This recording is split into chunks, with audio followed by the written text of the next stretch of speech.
네, 정신과 의사들의 실전 육아 이야기 뇌생맘 클리닉 6번째 방송입니다. 매번 그렇듯이 먼저 저희 멤버들 소개로 시작을 해보겠습니다. 네, 안녕하세요. 내일이면 26개월 되는 유리 딸 아빠 허기영입니다. 네, 안녕하세요. 인우, 준우 두 아들의 아빠인 김지용입니다. 네, 안녕하세요. 소아정신과 전문의 손인정입니다. 네, 그리고 저는 이 방송의 사회를 맡고 있는 19개월 딸 은호 아빠 오동훈입니다. 자, 어떻게 선생님들 다들 1주간 육아 잘 하셨나요? 네, 잘 했나요? 그 유리가 아니야에 이어서 싫어라는 말을 배웠어요. 전에는 무조건 이제 다 아니야였는데 이젠 다 싫다 그러네요. 해달라는 거 제가 열심히 해주다가도 싫어 소리 들으면 진이 진짜 쭉 빠져요. 아, 그렇죠. 예. 그리고 이제 지난 방송에서 유리가 분리 개별화 이제 재접근 단계에 들어서면서 엄마와의 분리 불안을 다시 경험하고 있다 이렇게 말씀드렸잖아요.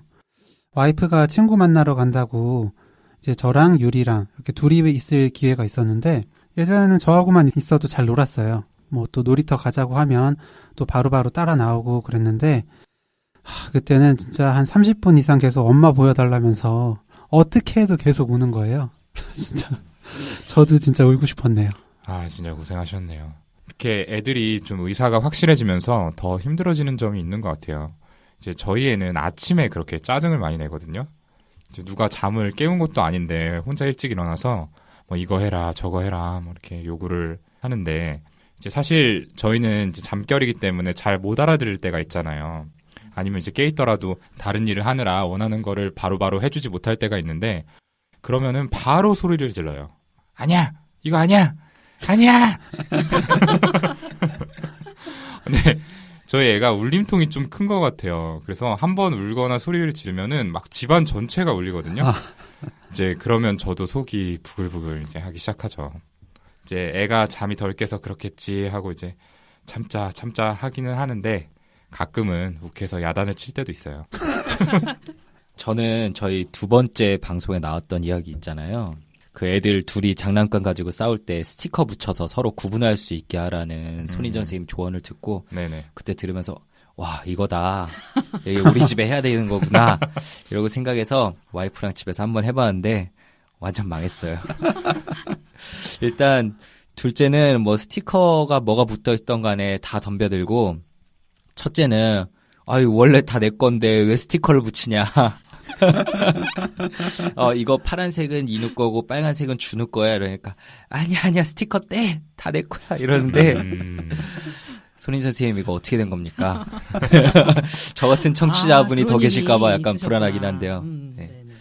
네, 사실 이 색깔 스티커 방법은 다른 사람의 것에 대한 어떤 소유 개념을 이해해 나갈 수 있는 나이에 해볼 수 있는 방법인데 아직 그 지용 오빠 둘째가 아직 너무 어리다 보니까 이렇게 좀 서로 다른 스티커의 의미를 몰라서 협조가 좀 안 될 수밖에 없는 나이인 것 같고 또 인우는 동생이 협조가 전혀 안 되니까 스티커를 붙이는 게 좀 의미가 없어지기도 하고요. 그래서, 네, 그래서 이런 것들을 혼자 규칙을 지키기는 억울해질 수 있고 또 그래서 원래 다 내 거라고 하는 게 아닐까 이런 생각이 드는데요. 아이들이 조금 더 자란 후에 한번 좀 다시 시도해보는 걸 권유해보고 싶고요. 그리고 제일 중요한 건 아이들에게도 스티커의 의미를 배워가고 또 이제 변화해 가는데 시간이 걸린다라는 메시지인 것 같아요. 그래도 직접 이렇게 집에 가서 시도를 해봤다고 하니까 놀랬고 이렇게 행동하는 아빠라는 건 너무 칭찬받을 만한데요. 와이프가 네. 붙였습니다. 스티커. 네. 아무튼 뭐 이거는 소유 개념이 없는 아이들한테 스티커를 강요한 김지용 선생님 잘못이라는 생각이 들고요. 참 이렇게 부족한 아빠인데도 감싸주는 거 보면은 역시 손인정 선생님이 참 의사라는 생각도 듭니다.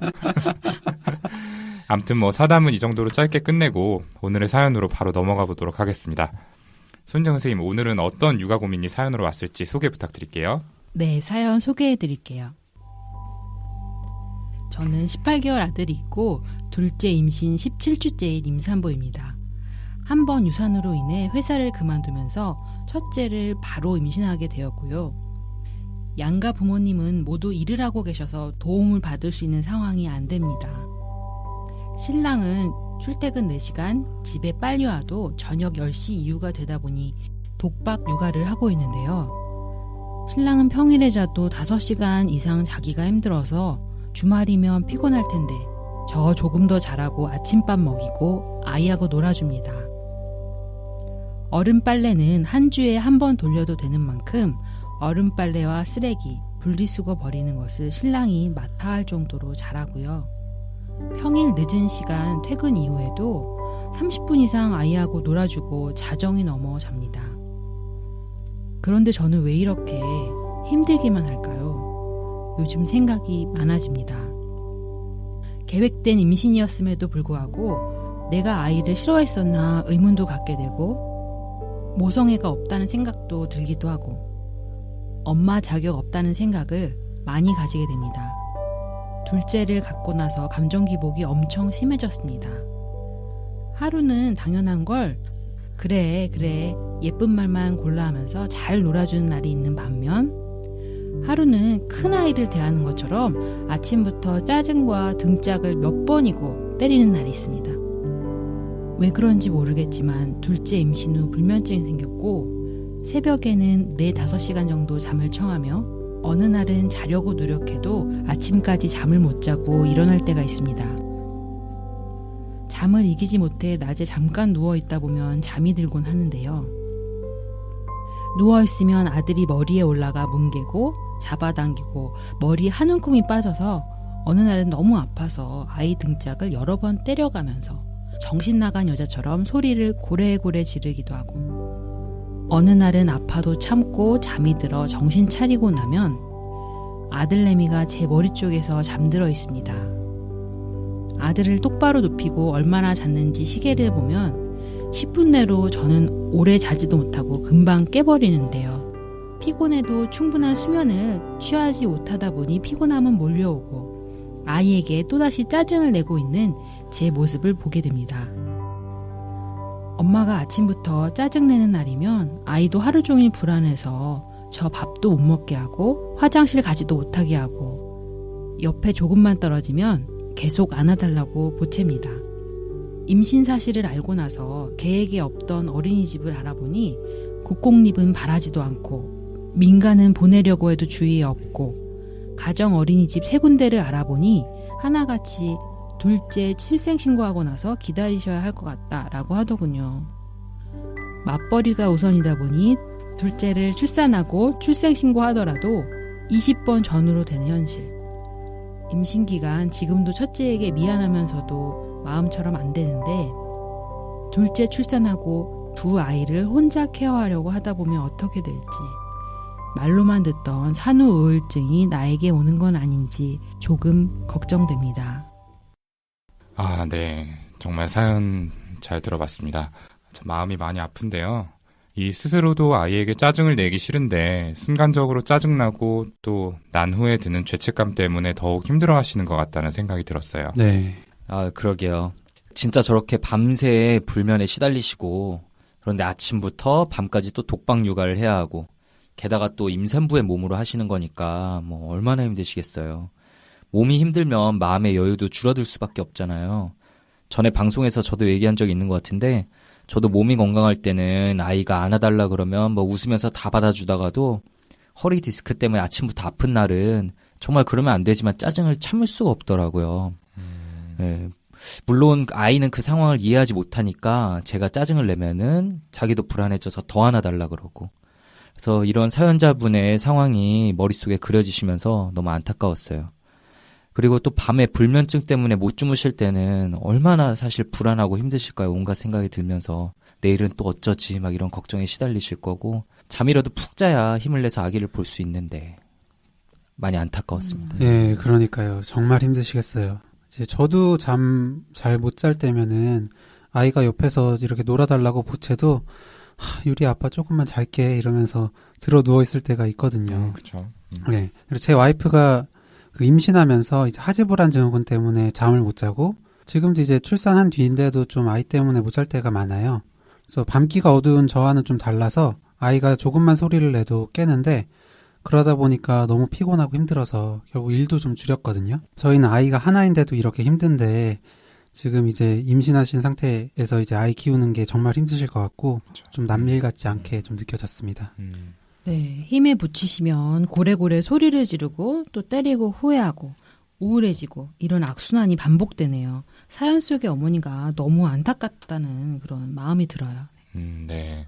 지금 다들 말씀해 주신 것처럼 이 사연자분은 힘드실 수밖에 없는 상황이죠. 사연 내용들을 간추려보면 독방 육아에다가 밤 10시는 돼야 오시는 남편, 그리고 12시는 돼야 잠드는 아기, 둘째 임신 후 발생한 감정 기복과 불면증까지 있잖아요.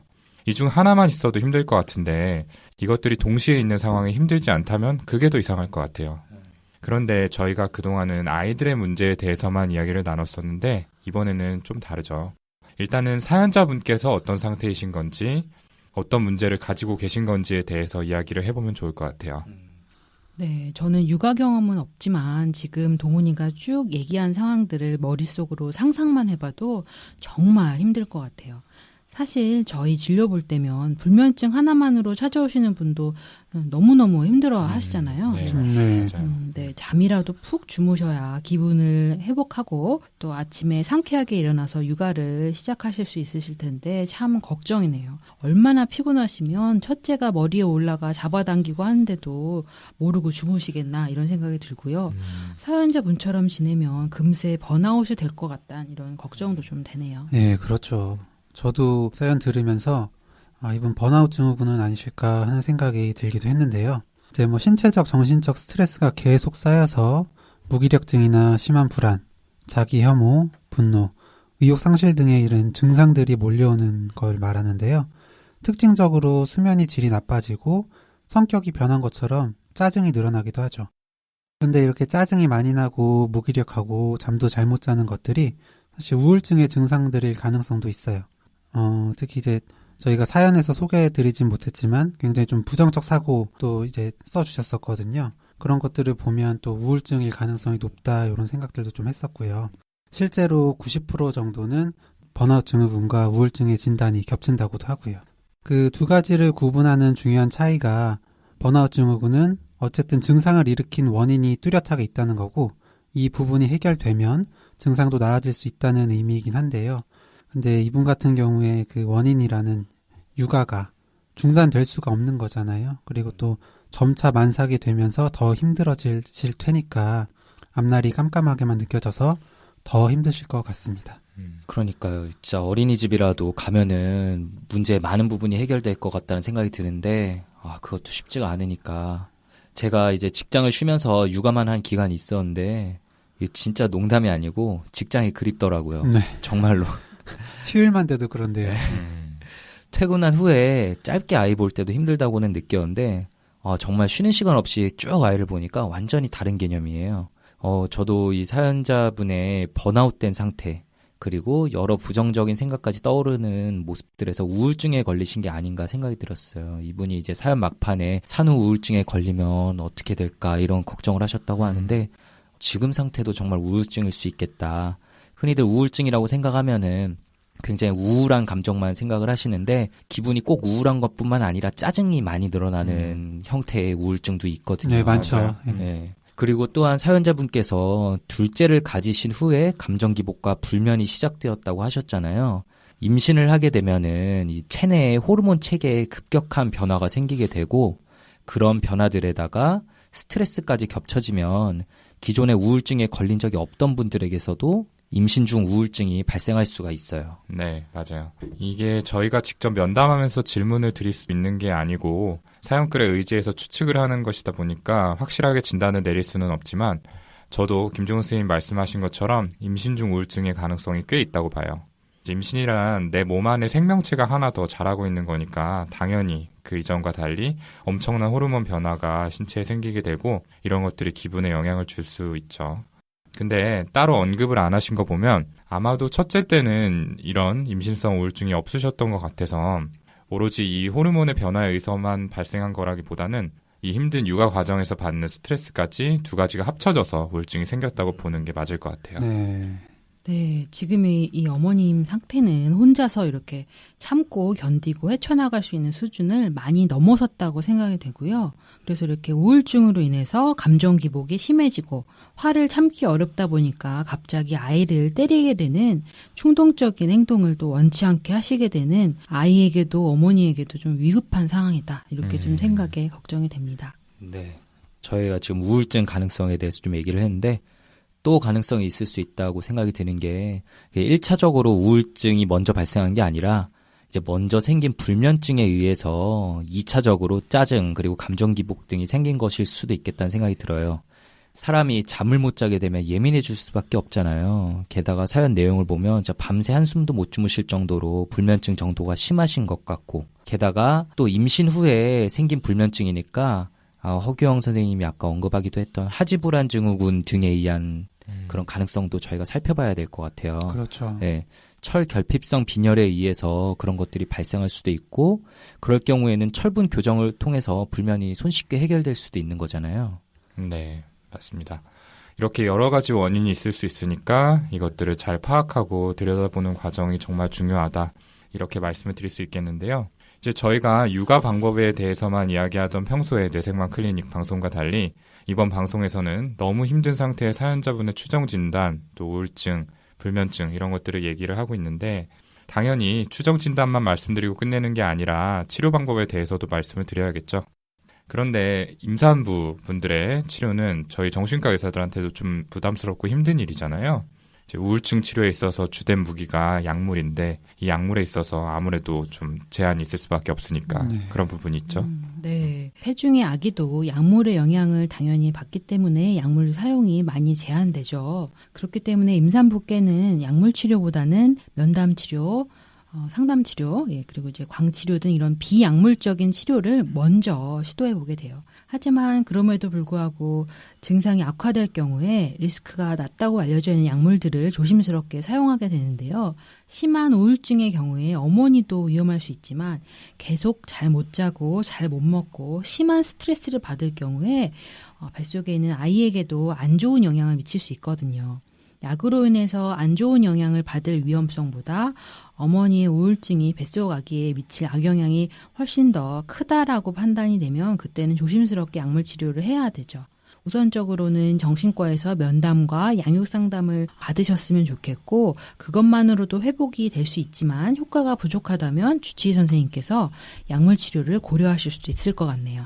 네, 저도 이제 굉장히 좀 조심스럽지만 약물 치료를 고려해 보셨으면 좋겠다는 생각이 들어요. 특히 지금 임신 17주라고 하셨는데 임신 14주 이상 그러니까 중기에 접어드신 이후시잖아요. 그렇기 때문에 좀 더 가능할 것 같긴 하거든요. 임신을 하신 상태이기 때문에 약물을 사용할 때는 방금 인정이가 얘기한 것처럼 그 약물을 사용했을 때의 장점과 단점에 대해서 좀 정확히 파악을 하는 게 우선이겠지만요. 그 대표적인 항우울제인 이제 SSRI 같은 경우에 우울증 산모에서 사용한 그룹과 사용하지 않은 그룹에서 봤을 때 이제 약을 사용한 그게 이제 부작용보다 이점이 더 많았다라는 연구도 있어요. 요건 조금 다른 얘기긴 한데 제가 봤던 환자분 중에 아이가 뱃속에 잘 있나 반복적으로 확인하는 그런 증상의 강박장애 산모가 계셨거든요. 그래서 배를 아이가 계속 잘 있는지 손으로 쿡쿡 찌르거나 책상 모서리로 막 눌러보거나 하셨는데 확인하면서도 그 행동 때문에 아이가 잘못되진 않았을까? 이런 생각이 드니까 너무 힘드셔서 2차적으로 우울증까지 생기셨던 거예요. 그래서 너무 이제 증상 조절이 안 되다 보니까 결국 이제 약물 치료를 시작하고 그러면서 좀 증상이 안정되면서 37주 되자마자 유도분만을 했거든요. 그래서 아이도 산모도 다 건강하게 잘 됐는데 이런 케이스 이외에도 산모에서 실제로 약물 치료했던 경험이 몇 번 있거든요. 좀 고려해 보셨으면 좋겠다는 생각에서 말씀을 드립니다. 네, 사실 약에 여러 가지 부작용이 언급돼 있는 건 정말 소수에게서 몇만 명에서 하나 생기는 그런 부작용들도 다 언급해 놓은 거기 때문에 많은 분들께서 그 위험성을 더 크게 느끼시는데 사실 약을 먹어도 부작용이 안 생기는 경우가 대부분인 거거든요. 물론 그렇다고 해도 임신 중에 약을 먹는 건 굉장히 좀 부담스러운 일이고 걱정도 많이 될 거기 때문에 바로 지금 약물 치료를 시작하시라 그 대상이 된다 이렇게 말씀드리는 건 아니고요. 네. 그래도 꼭 일단 한번 진료를 보셔서 종합적인 좀 치료 계획을 세워보셨으면 좋겠어요. 지금과 같이 불면과 감정의 기복을 계속 안고 가실 수는 없는 거잖아요.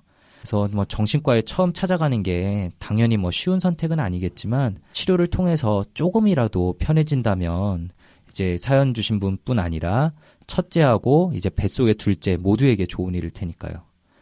그리고 저희가 앞서 말씀드린 것처럼 그 불면증에서 비롯된 감정 기복의 가능성도 있는데 그 불면증에도 약물 치료 외에 뭐 인지행동 치료 그리고 광치료 등의 다른 치료법도 있고 뭐 아까 말한 하지불안 증후군 등의 2차적 다른 원인이 있을 경우에 그걸 교정할 수도 있으니까 진료를 보시는 게 여러모로 필요하실 것 같다는 좀 생각이 들어요. 네, 맞아요. 이제 저도 임신 중 우울증으로 병원을 찾아오신 환자분의 진료를 본 적이 있었는데요. 아무래도 초기다 보니까 약물 사용에 좀 부담감을 느껴서 그냥 정기적으로 면담 치료를 하면서 지켜봤던 기억이 있습니다. 그분은 사연자분처럼 아이가 있지는 않았지만 전업주부셨는데 입덧이 심해서 외출도 못하고 하루 종일 집에서만 지내고 계셨어요.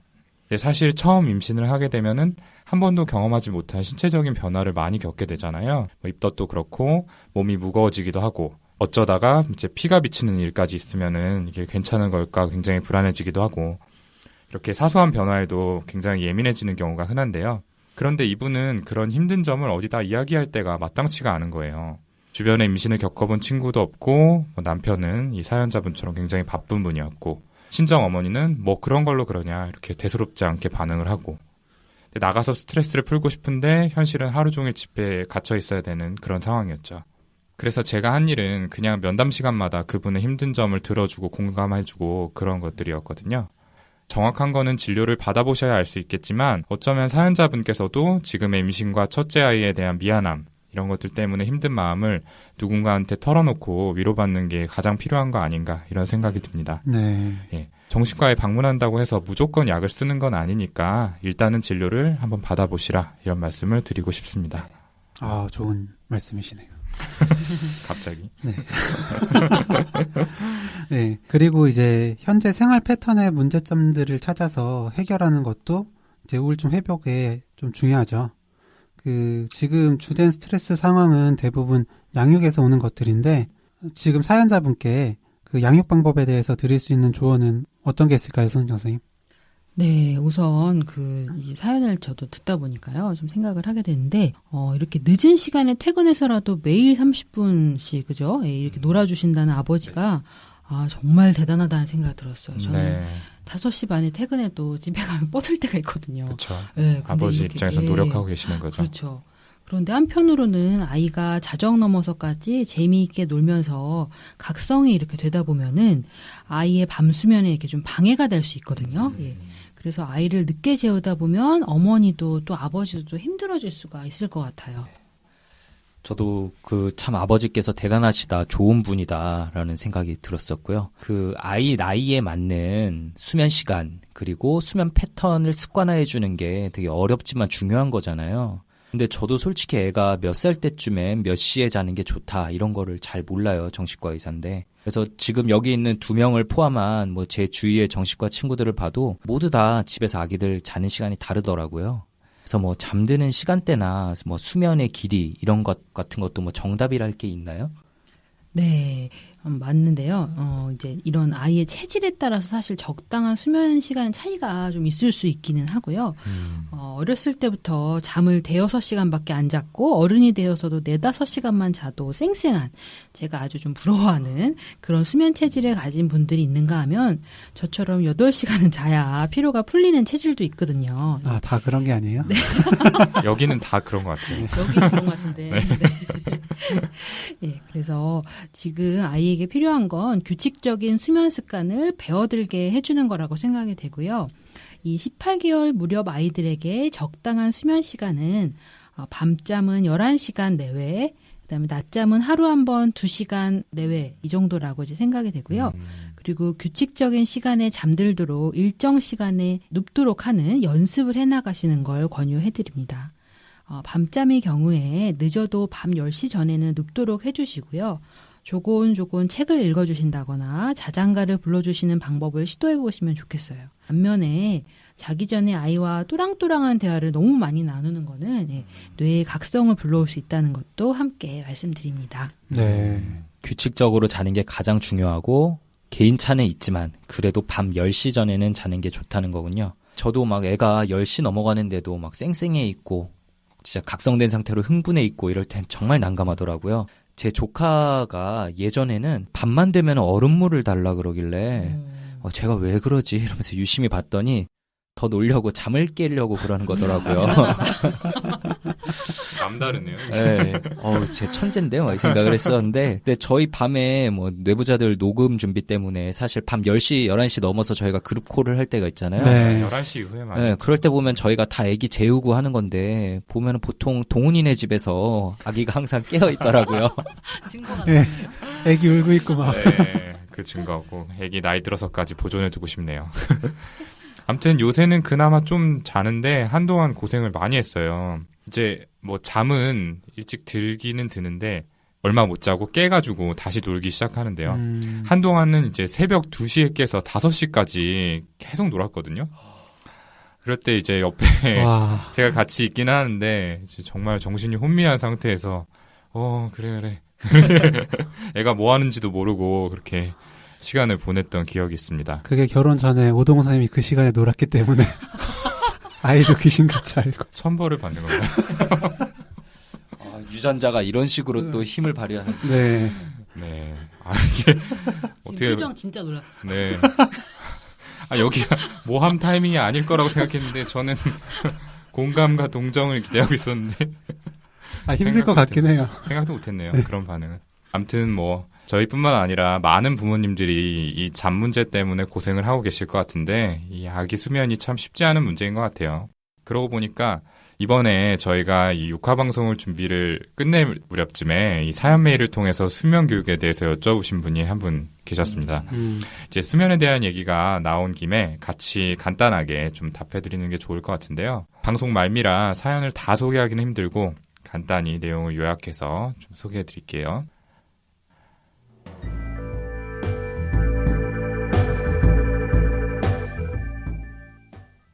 15개월 여아 어머니의 사연입니다.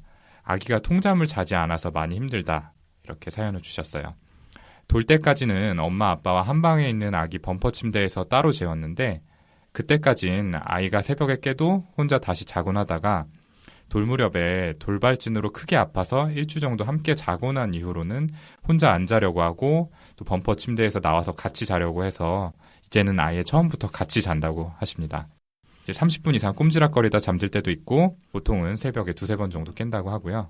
이분의 이제 주요 고민은 이제 신랑이 아이를 혼자 잠들도록 하자면서 잘 시간이나 또 졸려하는 모습이 있으면은 침대로 데려가서 눕히고 잘 자라 이렇게 하고 방문을 닫고 나오시는데 그러니까 같이 안 있어주시고 네. 아이만 두고 나오신다는 거죠. 근데 아이는 처음에는 20분 정도 계속 악을 쓰고 그 다음에는 10분, 그 다음에는 5분 이런 식으로 막 쓰는 시간이 줄어들기는 했대요. 그래서 이 메일을 보내시는 시점에는 뭐 으앙으앙 몇 번 울더니 그냥 잠이 든다 이렇게 말씀을 해주셨고요.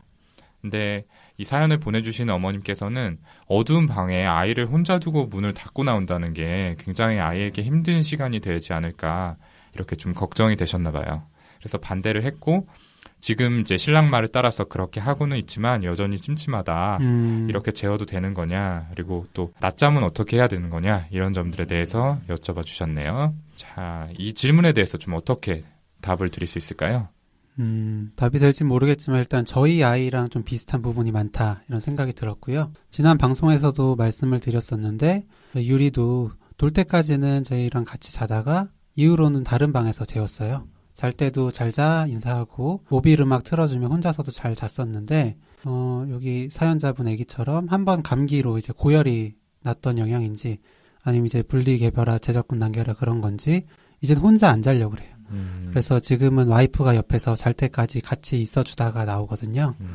새벽에 깨서 저희 방에 오면 시간에 따라서 뭐 좀 일찍 깼으면 아이 방에 다시 눕히고 올 때도 있고 좀 늦게 오면 그냥 같이 잘 때도 있고 뭐 좀 상황에 따라서 좀 다른데요. 혼자 잠들도록 하는 건 가능은 하겠지만은 사실 처음에 20분이나 악을 쓰고 우는 동안 아이가 너무 힘들지 않았을까 사연자분처럼 그러네요. 걱정이 돼요.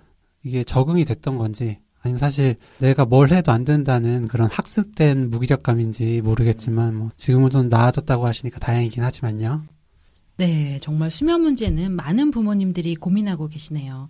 아마 남편분께서도 아이를 혼자 자게 둬야겠다고 생각하신 이유와 사정이 있으실 거라고 미뤄 짐작해 보는데요.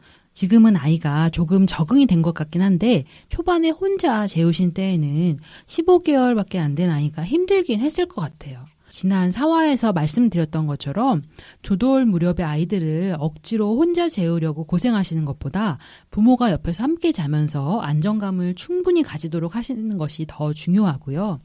같이 자면 잘 자는 아이들은 당분간 같이 재우시는 게 좋다 이렇게 말씀드릴 수 있겠습니다. 예, 그리고 낮잠 부분은 규칙적인 시간에 1시간에서 2시간 정도 자는 습관을 들여주시면 도움이 될 것 같아요. 네, 사실 그 부모님이 옆에 같이 누워 있어도 애가 이제 30분 동안 칭얼거리고 이러니까 힘들 면이 좀 있으셨을 것 같은데 특히 뭐 남편분께서 혼자 재우고 하실 때는 좀 익숙치 않은 상황이니까 저는 근데 기억에 나는 게 저희 전문의 시험 공부할 때 교과서에 나와 있던 내용이 2돌 무렵의 아이가 잠드는 데는 30분 정도 평균 시간이 걸린다라는 내용이 있었어요. 네, 그래서 그걸 보면서 아, 우리 애만 오래 걸리는 게 아니었구나. 평균 30분이거나 이렇게 생각을 하고 나니까 그다음부터는 애가 좀 칭얼거려도 아, 원래 다 이런 거지. 이렇게 좀 생각이 들어서 좀 더 편하더라고요. 이 사연 주신 분 아이가 유별난 게 아니다. 원래 다 그런 거다라는 점을 꼭 말씀드리고 싶고요. 뭐 결국 지금 남편분께서 선택하신 수면 교육 방법 자체가 이게 틀린 건 아니지만 조금 너무 이른 시기에 시작해서 아이가 힘들었을 것 같다는 얘기고요. 저희가 드리고 싶은 거는 어두운 방에 혼자서 남아있는다는 게 어머니가 걱정하신 것처럼 사실 아기에게는 많이 무섭고 힘든 일인 거거든요. 잠드는 것 자체도 아이들은 좀 불안한 일이라 마음의 위안을 찾고자 아마 옆에 있는 엄마 손을 잡고 머리 잡아당기고 등등 이런 행동을 할 때 좀 더 편하게 자잖아요. 네. 예. 아까 규영이가 얘기한 학습된 무기력이란 것처럼 아이가 20분 동안 울다가 이제는 뭐 울어도 소용없구나 이런 걸 알게 돼서 울지 않고 도움을 포기한 게 아닌가 이런 생각이 들었는데 엄마 아빠 사이에 합의가 잘 되어서 2돌이 지날 때 정도까지는 아이와 같이 자다가 이후에 현재 그 수면 교육 방식을 다시 적용해보는 게 가장 좋은 해답이 될 것 같다는 생각이 들고요. 낮잠이든 밤잠이든 일관된 방식으로 재우시는 게 필요할 것 같다는 얘기를 드리고 싶습니다. 네, 좋습니다. 이렇게 수면 교육까지 좀 짤막하게 얘기를 해봤는데요. 아무래도 많은 분들이 관심을 가지고 계시는 주제인 것 같아서 조만간 저희가 방송에서 수면 특집을 마련해서 자세하게 이 부분에 대해서 이야기를 해보려고 계획을 하고 있습니다. 아이 수면으로 고민하는 부모님들 계시다면은 저희한테 사연 보내주시면은 저희가 좀 다뤄보도록 하겠습니다. 그러면 이제 마지막으로 오늘 원래 사연 주신 분께 한 분씩 간단하게 조언 드리면서 마무리하도록 해보죠. 먼저 김지용 선생님부터. 네, 오늘 저희가 이제 뭐 우울증 가능성이 있다. 그리고 본인과 아이들에게 안 좋은 영향을 미칠 수 있다. 이런 설명을 드렸는데 이것 때문에 스스로를 더 자책하시게 되는 건 아닐까 좀 걱정이 되기도 해요. 현재 부정적인 생각이 계속 드시는 상태니까요. 그런데 이게 절대 사연자분께서 뭐 잘못하신 게 아니거든요. 예, 그렇죠. 예, 뭐 예를 들어서 임신성 고혈압, 임신성 당뇨 이런 질병에 걸렸다고 아 이게 나의 잘못이다라며 자책하시는 않잖아요, 보통. 임신으로 인한 내 몸의 호르몬 변화를 마음대로 조절할 수 있는 게 아니니까 너무 자책하지 마시고 회복하는데 최대한 집중을 좀 하시면 좋을 것 같아요. 네. 그 둘째를 계획해서 임신하셨다고 하셨잖아요. 그 정도였다면 정말 첫째를 키우면서 행복하시고 아이를 원체 이제 좋아하셨기 때문에 그렇게 계획하셨다 이렇게 생각이 들거든요. 네, 그만큼 지금 부정적 사고나 자책 등의 증상이 심하신 것 같으니까 꼭 정신건강의학과 내원하셔서 진료를 받아보시는 게 좋겠습니다. 네, 저도 힘내시라고 꼭 말씀드리고 싶어요. 그리고 저희 뇌생맘 클리닉에 이렇게 사연을 보내주시고 오늘 저희와 고민을 함께 하신 것이 지금의 힘든 마음을 견디시기만 할 게 아니라 치유하실 수 있는 계기가 되셨으면 꼭 좋겠습니다. 네, 저는 이 사연자분께서 아이와 분리돼서 조금씩이라도 자신만의 시간을 갖는 게 필요할 거라는 생각이 들어요. 지금 양가 부모님께서 아이를 봐주시기도 어렵고 어린이집도 대기가 긴 상황이다 이렇게 말씀을 해주셨는데 이 전일제 어린이집이 아니더라도 뭐 아이 돌봄 서비스나 시간제 보육 같은 제도가 있거든요. 이 아이돌봄 서비스는 뭐 아마도 어머님이라면 아실 텐데 도우미가 집으로 와서 아이를 봐준다는 장점이 있는 반면에 조금 대기가 길다고 해요.